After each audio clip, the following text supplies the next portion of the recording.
नमस्कार दोस्तों, आप सभी का स्वागत है। आपके अपने YouTube चैनल मानव जीवन में दोस्तों लाइफ में सभी आगे बढ़ना चाहते हैं और लाइफ में आगे बढ़ने के लिए हमें रोज ही कुछ नया सीखना चाहिए और आगे बढ़ना चाहिए। तो चलिए आज की प्रस्तुति शुरू करते हैं। श्री शिवाय नमस्तुभयम। दोस्तों, आप सभी लोग जानते हैं कि 27 फरवरी 2025 यानी गुरुवार के दिन फाल्गुन अमावस्या पड़ रही है दोस्तों, और यह वह गुरुवार है जो फाल्गुन महीने में पड़ने वाला सबसे बड़ा अमावस्या है, क्योंकि यह फाल्गुन महीने में पड़ रहा है। और आप सभी लोग जानते हैं कि फाल्गुन अमावस्या का 27 फरवरी से शुरू होकर 28 फरवरी तक चलेगा। गुरुजी ने कहा कि इस फाल्गुन महीने का अपना एक अलग महत्व होता है।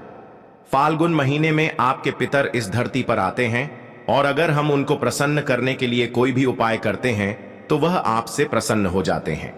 तो दोस्तों, इस फाल्गुन अमावस्या के दिन आपको यह उपाय अवश्य ही करना चाहिए।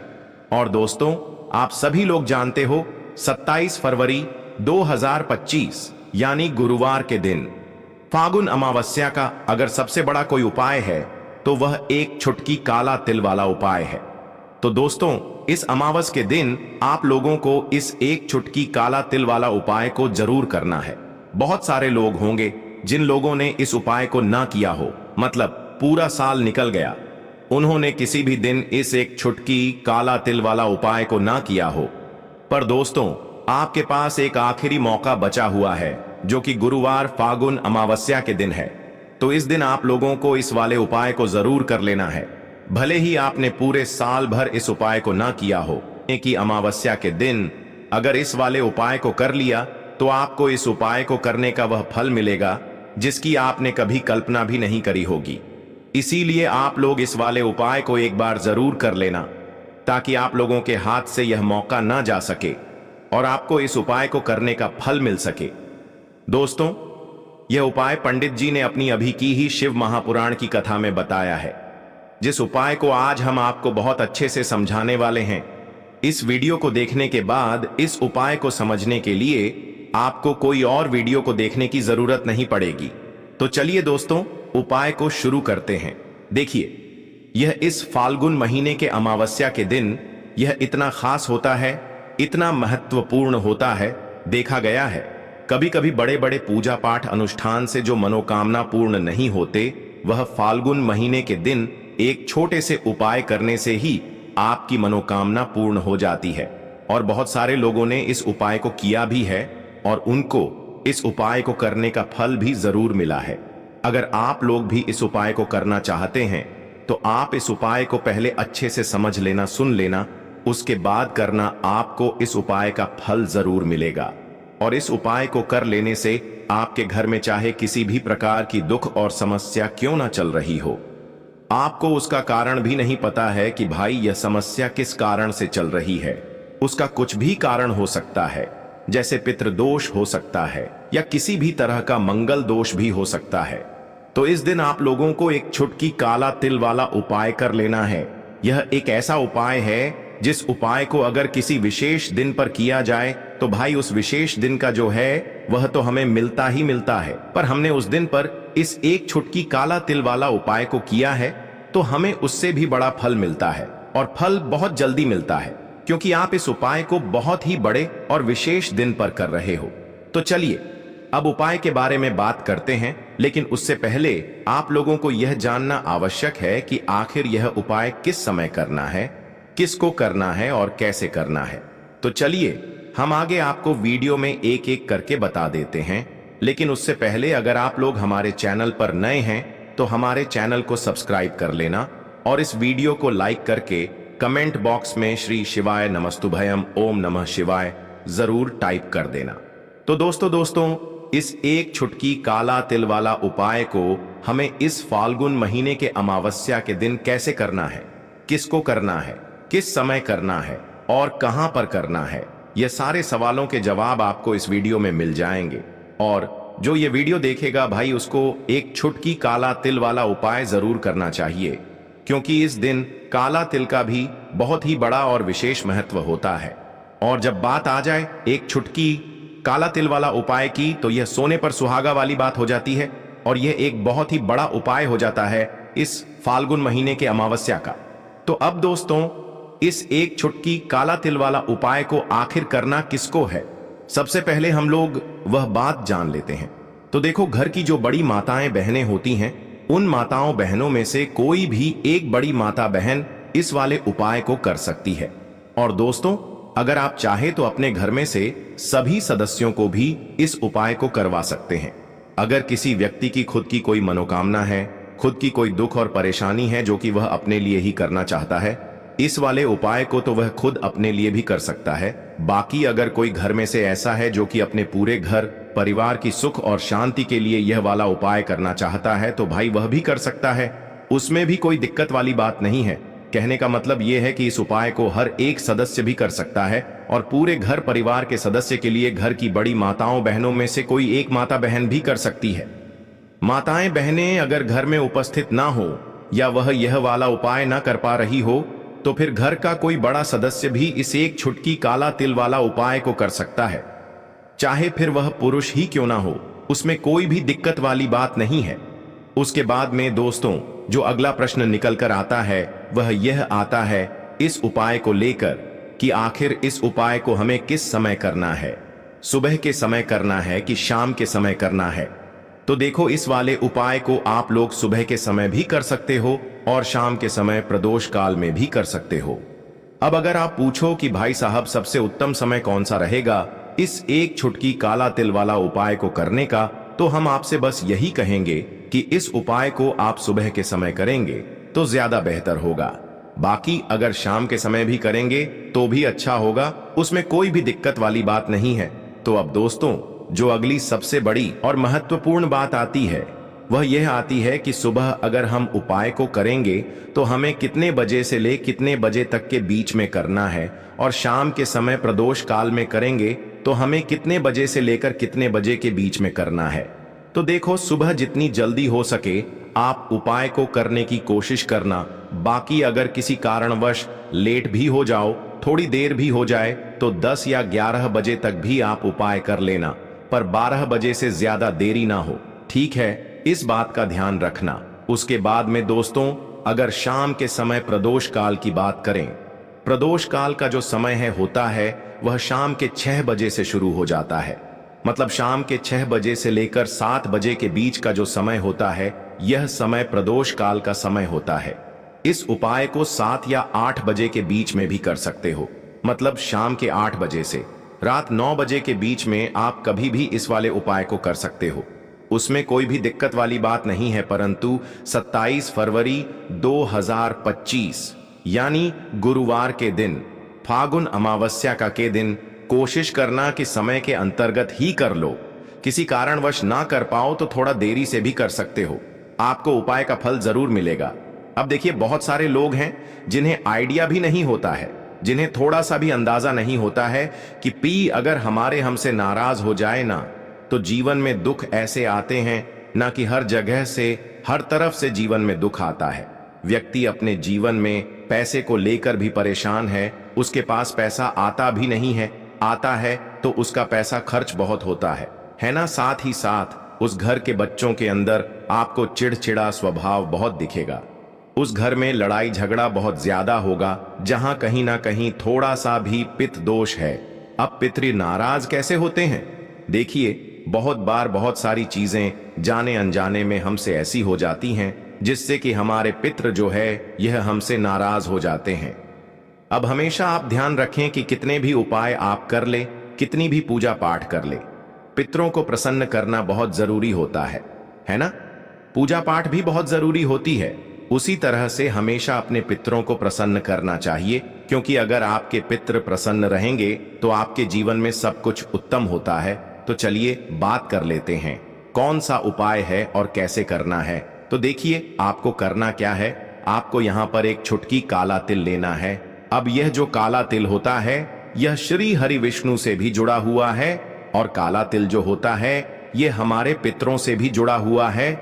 जितने भी उपाय हम अपने पितरों को प्रसन्न करने के लिए लेते हैं, है ना, करते हैं, मतलब जितने भी उपाय उसमें तिल जरूर होता है। काला तिल, सफेद तिल की बात नहीं कर रहे हैं।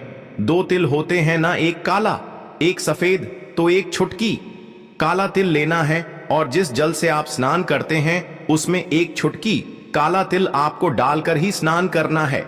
अमावस्या की तिथि, जिस दिन अमावस्या की तिथि है उस दिन, और साथ ही साथ आपको थोड़ा सा गंगा जल भी डालना है। देखिए, जब भी जैसे आपके घर के आसपास कहीं भी मान लीजिए पवित्र नदी नहीं है, गंगा माता नहीं है, तब आप क्या करेंगे? गंगा जल तो हर किसी के घर में होता है ना, थोड़ा सा ही आपको गंगा जल डालना है, एक चुटकी काला तेल डालना है और हर हर गंगे बोलकर आपको स्नान करना है। इतना उपाय आप कर लीजिए और फिर देखिए आपके जीवन में कैसे चमत्कार होता है। यहाँ पर आपके पितृ भी आपसे प्रसन्न होते हैं, श्री हरि विष्णु की कृपा आपको मिलती है। और ऐसा समझ लीजिए कि रातों रात आप देखते हैं कि आपके जीवन में धन भी आना शुरू हो जाता है। जीवन के बड़े बड़े दुख और कष्ट भी आपके जीवन से भागने लगते हैं। इतना ज्यादा चमत्कार होता है। एक चुटकी तिल और गंगा जल अपने जल में मिलाकर जो व्यक्ति स्नान कर लेता है उसके जीवन में वह रातों रात चमत्कार देखता है। तो जो लोग चाहते हैं ना कि जीवन से हर तरह का दुख दूर हो जाए, हर तरह की समस्या परेशानी कष्ट दूर हो जाए, उन्हें तो विशेषकर फाल्गुन महीने की अमावस्या के दिन एक चुटकी तिल डालकर और गंगा जल डालकर स्नान जरूर करना चाहिए। करके देखिए, इस बार आप अमावस्या पर खुद अपने जीवन में बहुत बड़ा बदलाव और चमत्कार देखेंगे। पूरी सच्ची श्रद्धा से ही उपाय आपको करना है। तो देखिए, पहले उपाय की बात कर ली, अब बात कर लेते हैं दूसरे उपाय की बात कर ली, अब बात कर लेते हैं दूसरे उपाय की बात कर ली, अब बात कर लेते हैं दूसरे उपाय की बात कर ली, अब बात कर लेते हैं दूसरे उपाय की बात कर ली, अब बात कर लेते हैं दूसरे उपाय की बात कर ली, अब बात कर लेते हैं दूसरे उपाय की बात कर ली, अब बात कर लेते हैं दूसरे उपाय की बात कर ली, अब बात कर लेते हैं दूसरे उपाय की बात कर ली, अब बात कर लेते हैं दूसरे उपाय की बात कर ली, अब बात कर लेते हैं दूसरे उपाय की बात कर ली, अब बात कर लेते हैं दूसरे उपाय की बात कर ली, अब बात कर लेते हैं दूसरे उपाय की बात कर ली, अब बात कर लेते हैं दूसरे उपाय की बात कर ली, अब बात कर लेते हैं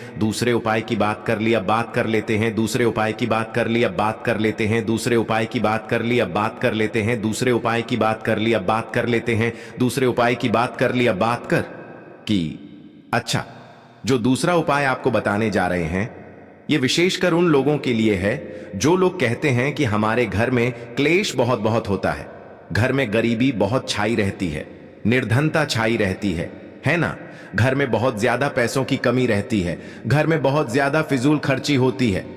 तो जो लोग कहते हैं ना कि पैसा आता है खर्च हो जाता है, वह लोग अलग हैं। लेकिन कुछ लोग कहते हैं कि घर में पैसा ही नहीं आता है, खर्च कहां से होगा, पैसा ही नहीं आ रहा है ना। तो जिनके घर में बिल्कुल पैसा आना बंद हो गया है उन्हें फागुन अमावस्या के दिन यह दूसरा उपाय करना है, क्योंकि अमावस्या की जो तिथि होती है यह श्री हरि विष्णु को भी समर्पित होती है और हमारे पी को समर्पित होती है। अब श्री हरि विष्णु ही है जो हमें हमारे जीवन में अधिक से अधिक धन देने का काम करते हैं और श्री हरि विष्णु को प्रसन्न करना है। अगर आपको तो ऐसा समझ लीजिए कि हल्दी हो गई और तुलसी मैया हो गई, ये दो चीजें उनकी पूजा में जरूर से आपको करनी है। दूर से तो आपको करना क्या है, आपको यहां पर थोड़ी सी पिसी हुई हल्दी लेनी है, बहुत जरा सी पिसी हुई हल्दी, 1 से 2 चुटकी इतनी ही हल्दी लेनी है और शुद्ध जल के अंदर आपको इस हल्दी को घोल लेना है अच्छे से। अब यह जो हल्दी वाला जल है, ठीक है ना, सबसे पहले आपको इसे कहां डालना है? तुलसी के पौधे में। आपके घर में तुलसी का पौधा लगा है, उसमें आप हल्दी वाला जल चढ़ाएं और फिर थोड़ा सा जल हल्दी वाला आप बचा लें और इस जल का छिड़काव अपने पूरे घर में कर दें। जितने भी कमरे हैं, आपके घर का मुख्य द्वार जो मेन दरवाजा है वहां पर भी अंदर की तरफ और पूरे घर में हल्दी वाले जल का छिड़काव कर दें और हल्दी वाला जल ही तुलसी जी के पौधे में चढ़ा दें। अब देखिए, ऐसा समझ लीजिए कि जो व्यक्ति हल्दी वाला जल तुलसी जी के पौधे में चढ़ा देता है और उसके बाद अपने घर में इसका छिड़काव कर लेता है, उसे अपने जीवन में श्री हरि विष्णु से कुछ कहने की भी जरूरत नहीं पड़ती है। माता तुलसी और श्री हरि विष्णु मान लक्ष्मी ऐसी कृपा उसके ऊपर करते हैं कि वह व्यक्ति रातों रात धन में खेलने लगता है। मतलब उसके जीवन में बहुत तेजी के साथ पैसा आना शुरू हो जाता है, क्योंकि हल्दी आपके जीवन में सुख समृद्धि धन की वृद्धि इन चीजों को बढ़ाने का काम करती।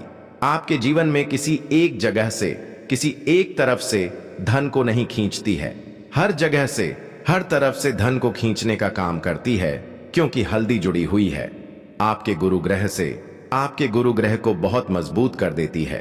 और जैसे ही आपकी कुंडली में गुरु मजबूत हुआ ना, आप धन में खेलते हैं।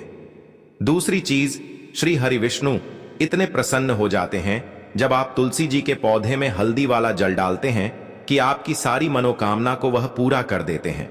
इतना उत्तम उपाय है। फागुन अमावस्या के दिन का यह उपाय आपको विशेषक जरूर करना चाहिए। तो चलिए अब जल्दी से बात कर लेते हैं अपने तीसरे उपाय की। देखिए, हमने आपको पहले भी बताया कि अगर पितृ नाराज है ना, बहुत सारे लोगों को अंदाजा नहीं होता है कि हमारे पितृ हमसे नाराज हैं। पता कैसे लगाएंगे कि पितृ नाराज हैं?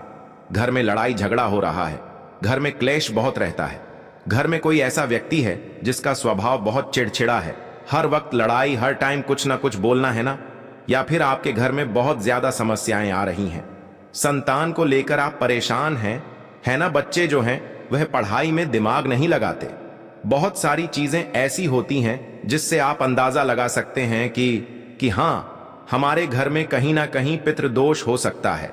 अब देखिए, पितृदोष है या नहीं, उपाय करने से आपको हमेशा लाभ ही मिलेगा, कभी भी आपको इसका नुकसान नहीं होगा, है ना। तो हमेशा कोशिश करें कि अगर पितृ नाराज हैं तो उन्हें प्रसन्न करने के लिए उपाय करें, और पितृ नाराज नहीं भी है ना तो कभी भी आपसे पितृ आपके नाराज ना हो, इसलिए उपाय आपको हमेशा करना चाहिए, क्योंकि पितृ प्रसन्न रहते हैं ना तो घर में आपको अपने सब कुछ मिलता है, आपके घर में धन भी होता है, सुख भी होता है, समृद्धि भी होती है, बच्चों का स्वास्थ्य भी अच्छा होता है ना, सब लोगों को सफलता भी मिलती है जब पितृ आपके प्रसन्न होते हैं। अब अमावस्या के दिन पितरों को प्रसन्न करने के लिए सबसे उत्तम है। अच्छा, वृक्षों में 3 वृक्ष ऐसे होते हैं जिनमें हमारे पितरों का वास माना जाता है। उन्हीं में से एक है पीपल का पेड़, जिसमें हमारे पितरों का वास होता है। आपको क्या करना है, एक लोटा में जल लेना है, 1 लोटा जल लेंगे, उसके अंदर थोड़े से चीनी के दाने डाल लेंगे या गुड़ डाल लेंगे, कोई भी चीज आप डाल लें। अब यह मीठा जल आपको लेकर जाना है पीपल के पेड़ के नीचे, और पीपल की जड़ में आपको यह मीठा जल चढ़ाना है। जो व्यक्ति 27 फरवरी की अमावस्या के दिन सुबह के टाइम, ठीक है ना, सुबह के टाइम पर मीठा जल पीपल के पेड़ में अर्पित कर देता है, उसके पितृ कभी उससे नाराज नहीं होते हैं, और हमेशा वह व्यक्ति अपने जीवन में धन में खेलता है। धन उसके के घर में आता है, कभी भी उसके घर में कोई दुख नहीं आता, उसके जीवन में कष्टों के लिए कोई जगह नहीं बचती है। तो कोशिश करें कि पितृपक्ष अमावस्या के दिन अपने पितरों को प्रसन्न करने के लिए यह उपाय आप विशेष कर करें, क्योंकि जिनके साक्षात दर्शन हमें होते हैं वह एक सूर्य भगवान हो गए, चंद्रदेव हो गए, हैं ना, और जितने भी वृक्ष होते हैं ना, इनके भी हमें साक्षात दर्शन होते हैं। तो विशेष करी उपाय आप 27 फरवरी गुरुवार फाल्गुन महीने की अमावस्या के दिन जरूर करें। आज के लिए बस इतना ही इस वीडियो में दी गई जानकारी। अगर आपको अच्छी लगी हो तो प्लीज हमारे चैनल मानव जीवन को सब्सक्राइब करें, लाइक करें, और हमारे वीडियो में अंत तक बने रहने के लिए धन्यवाद।